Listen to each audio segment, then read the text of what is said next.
Hey everybody, Tim here with today's review for not quite James Bond, but a movie that I wasn't even expecting to do, OK Connery. So I had kind of read reviews about this and everybody was just talked about how awful it is.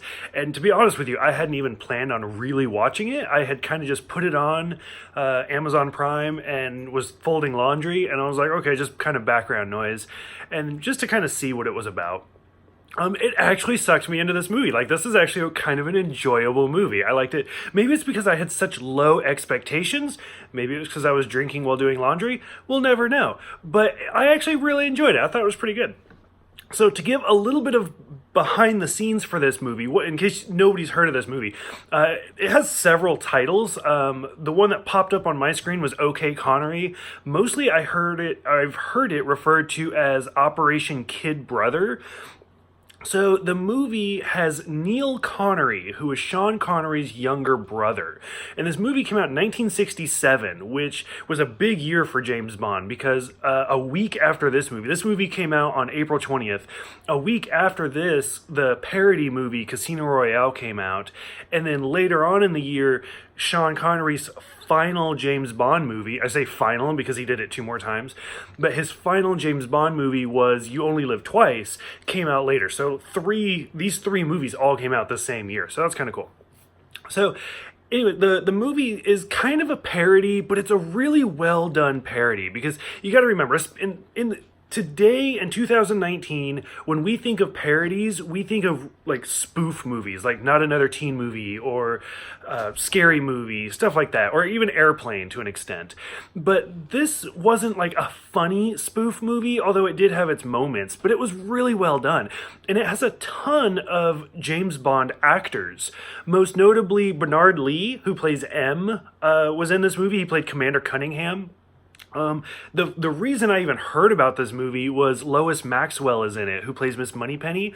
I've said it before, she's probably my favorite character in all of the James Bond franchise. And so, like, to see her, I was looking up her filmography, and I was like, oh, that's kind of interesting. So I looked it up, and she plays Miss Maxwell, so it's just her last name. Let's see. Anthony Dawson is in this movie. He was Professor Dent in Doctor No, and then he is the guy behind the curtains or whatever that plays Blofeld. So you kind of only see him from like the neck down, and he's petting the cat. And I mean, that's from Russia with Love and Thunderball. I think he played Blofeld in. Also from Thunderball, we had the guy that plays Largo, I just lost his name. I'm sorry, I apologize. But the main villain from that movie who plays Largo, those two actors, they play Alpha and Beta, so it's kind of funny. It's instead of like number one and number two, it's Alpha and Beta. So the main plot of this movie is pretty simple. A woman has gone missing, like I think it was a big spy, like gets killed, which is kind of funny because he's like in a plane, and then Alpha. Was it Alpha? It like drives a remote control car. Well, it's a remote control, but it's a real car, and like crashes into his plane and he dies. So they're trying to find his girlfriend, and so the big spy is unavailable right now. So they go to his younger brother, who is Neil Connery. So like I said, it's already kind of a spoof. And he is a plastic surgeon, and he's like this world famous plastic surgeon, but he uses hypnosis to hypnotize people instead of like using drugs and stuff. And you see him use his hypnotic powers throughout the movie. And evidently he's also really good at lip reading because he reads the lips of somebody from really far away and brings it up. So a lot of the scenes are super funny in that. Like I said, the over the top stuff, we got like hypnosis.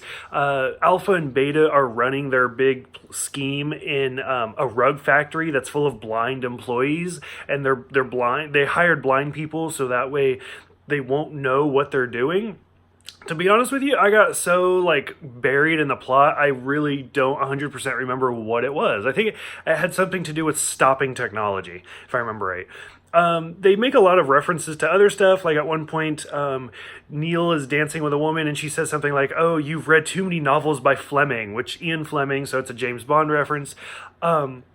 Some of the costume changes are great, where you see like all of these women change clothes from like can-can dancers, and they change into like cat outfits, and they get on the Wild Pussy Club like truck and drive away. And during this, they're playing. I should have looked it up. The Meow opera song. There's a really famous YouTube video, like two like choir boys singing it, and it's just them saying meow. And that's playing in the background, and it's just brilliant. It is so well done.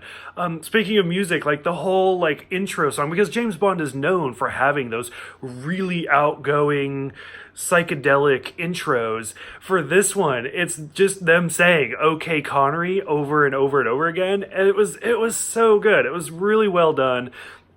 Like I said, I probably enjoyed this movie because I had such low expectations. It just kind of caught me off guard. Because, I mean, sometimes you do that with movies where you have really high expectations and it just lets you down. Sometimes you go in expecting garbage and it was slightly better than that, so you think it's great. So this could easily be one of those moments. But I really enjoyed it. If you guys get the chance, like I said, this movie's on Amazon Prime because I had a really difficult time tracking it down, and then it just happened to pop up. But I would recommend watching this. I thought it was really good. For those who have seen this, if any of you have seen this, what did you think? Oh, and I forgot like one of the big things. So most of or pretty much all of the actors are dubbed over, which I had to look into because evidently that was a popular thing with Italian filmmaking, was dubbing over the actors. Well, when it came to dub over Neil Connery, he was sick at the time. He had like appendicitis or something. And so they had to dub him over with somebody else who's an American. And they even talk about how he's Scottish, like Sean Connery is, and he's well known for his Scottish accent. And so they even talk about how he's Scottish, which I've never actually heard Neil Connery talk, so I don't know how much like Sean he sounds like. I'll look it up after this.